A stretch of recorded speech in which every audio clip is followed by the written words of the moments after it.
notice, Big Ramy is climbing the ladder. He's moving up. He's serving notice, but I got to tell you, I think Phil is still holding steadfast on that #1 placement. I'm going to be curious to see what's going to happen after Phil and Ramy, because right now I got Phil and Ramy. So if that's my 1 and 2, I got to look at 3 and 4. And let's look at Ramy and Dexter, because Dexter out-conditions Big Ramy all day. He does. And, so it's funny because we're always, we're quick right now. We're jumping right on the Ramy train. But right next to Big Ramy, to his left, is Dexter Jackson, which brings a completely different look. So I think we owe it to the process to compare these guys appropriately. Absolutely. And when they start to change them around, we'll start changing our appearances accordingly, because that's what the call-out's for. So now William Bonek is going to get the opportunity to stand to the left of the champion. I don't know that William Bonek has the size just yet to stand next to Phil or Big Ramy. But Ramy does look a little bit flat. He could have a little bit more oil on his body to shine just a little bit more. All these guys are going to look considerably better by tomorrow after they get done posing with Phil. You see the water coming out on Phil's chest. As he starts to shine, we're seeing the sweat come out. That's the water that you can hold subcutaneously under your skin. Brandon is not sweating. Big Ramy is not sweating. That's because they've dried out as much as they can. Phil looks like a little bit raw to him, especially in the midsection. It's coming out on the chest, shoulders, and arms. Phil and Ramy back in line, please. Rolly, Nathan, Josh, and Cedric, come join us. Dexter, William Bonek, Phil Heath, and Big Ramy were sent back in line, which gives us our first sort of tip of the hand as to what head judge Steve Weinberger is thinking. It's not just him, it's the collectively, and I think that's appropriate. I was looking at the exact same thing. I mean, William Bonek moved up as far as I'm concerned. He was 5th a year ago. They took the top 4 and set them aside. Now, this is where the contest is, because I think that top 4 actually set themselves apart, and Sean Roden is not a happy camper right here, but it's a warranted situation. Sean didn't have what he had a year ago. Last year's first runner-up, you can still see he relaxes and the stomach is still, there's a little bit of distension there. And the detail in the quads, he looks to be a heavier bodybuilder than last year, and that doesn't work with a physique like Roden. And when you see the double bicep, it's just not, something's off in that. A year ago, he was on, it's not there. And of course, Brandon Curry has got to be one of the happier bodybuilders, even though he's in call-out #2. This is a guy, this is his 3rd contest this year. So if anybody's happy up there right now, it's Brandon Curry. If anybody's pissed off, it'd be Sean Roden. I know Nathan Diash is happy. And Cedric McMillan, I've never seen him not be a happy bodybuilder regardless of the placement. He's always happy no matter what he's doing, but unfortunately he is not going to do what we've been waiting for him to do on an Olympia stage. It doesn't look like that's going to happen tonight. And you can see that in the face. I saw it yesterday. The face just didn't look like he suffered, and some bodybuilders aren't willing to suffer because they're not going to, give everything they have to this sport. They're going to do the best with what they have. Cedric's probably been very busy after winning the Arnold Classic. I got to tell you, Dan, 91 I won the Arnold Classic and I went on tour. By the time I got to the Mr. Olympia, I went through the motions. There's a lot that goes with winning that Arnold Classic in March that you kind of run out of gas by September. The other bodybuilders didn't have that same disposition, especially Phil. He was well rested. Cedric McMillan right now, his shape is keeping him in this game. And of course, the new trend with technology is these guys will watch themselves on the big monitor as they're hitting these shots. So they are watching this event right along with the rest of you guys here on the big screens here at the Orleans Arena. But I got to tell you, this is where it gets, like you mentioned, Sean Ray, this gets really difficult right now for the judging panel because there's not a lot separating these guys, and it's all about getting into that top 6. That's that elite fraternity over the course of years, that top 6 at the Olympia. Yes. And right now, it's very much up for grabs. And there's 2 guys from this call-out that are going to try to move into that top 6. Roy Winkler looks like he's holding his own, but again, he gets better as he poses. That water's coming out, he gets better. Sometimes he forgets the stomach. Brandon Curry's a guy that can wind up cracking that top 6. And Sean, right now, I just don't see him coming up.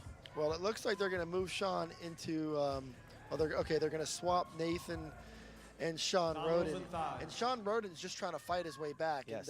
And, I would say don't give up on Sean Roden yet because he can fight his way into this top group. He is a notorious top 5 finisher here at the Olympia for the last several years. And so that Nathan Diash got called up into the center. He's a good little bodybuilder from the UK. Again, the lower back needs some work on it, but he's a very complete little bodybuilder. And he is, Steve is putting them to work. He's kind of creating every type of comparison. I know these guys, when it's all said and done, the only complaint we hear is they always say, why didn't you let me stand next to that guy? And I know Steve's doing everything he can right now to make sure that nobody asks that question.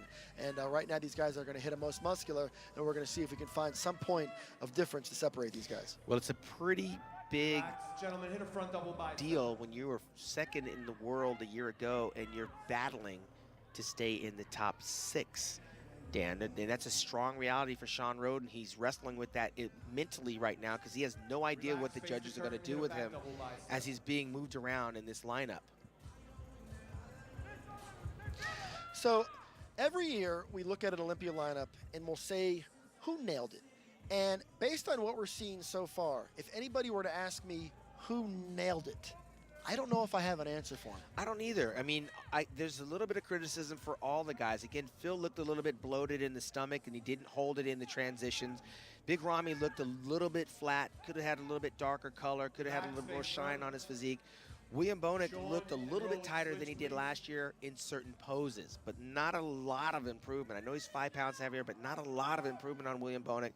I think by default, he's moving up, and Rhoden is the one that's paying the price. And if you're just joining us here at the Orleans Arena for our coverage of Olympia weekend, that all-important first call-out, the way it played out is Phil Heath, Big Ramy, William Bonek, and Dexter Jackson were sent back in line, which kind of gave us a sense that they are being looked at as the top 4, at least early on in the competition. So if you were kind of waiting to see how this might play out, Phil Heath, Big Ramy, William Bonek, Dexter Jackson seem to have the early look for those top 4. But my guess is Steve is going to continue to make these guys work as he goes a little bit further down the lineup into some of the lower call-outs.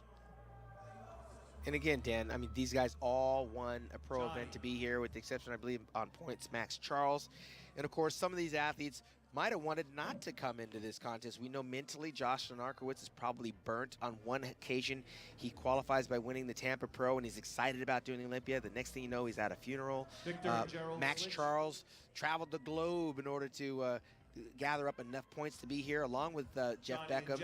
And of course, Johnny Jackson comes basically out of retirement to qualify for this contest. He's in the last call-out, but this is a veteran. He's been here 13 years. Where else does he want to be? You know, this might be one of the more impressive last call-outs. We'll see. I mean, there's some really good bodybuilders in this group.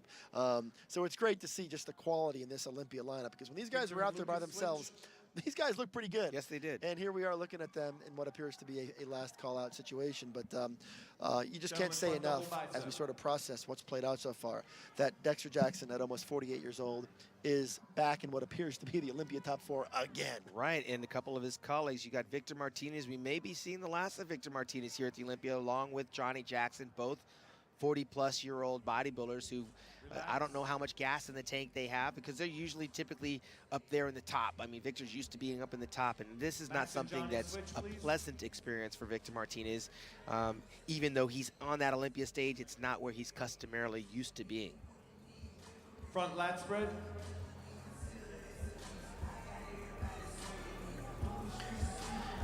And as a programming note, when this portion of the judging completes, we will move in to the under 212-pound division, where the legendary, the now legendary, James Flex Lewis will take a shot at another title in that division, a division he has dominated for several years. And we'll get to that in just a moment. So we still have a lot of ground to cover as our coverage here on Amazon.com continues. And these Olympia weekends, Sean, they are just endless storylines. Absolutely. I saw 1983 Mr. Olympia, the Lion of Lebanon, in the house. Of course, 6-time Mr. Olympia Dorian Yates is bebopping around out there. You never know who you're going to walk into at these Mr. Olympia expos, and then you wind up here at the event. I heard that The Rock is going to be somewhere around, and Arnold Schwarzenegger. I mean, these are what gets people in the gym and come to Las Vegas to see these types of athletes. Very decorated, very accomplished, game changers, I'd call them,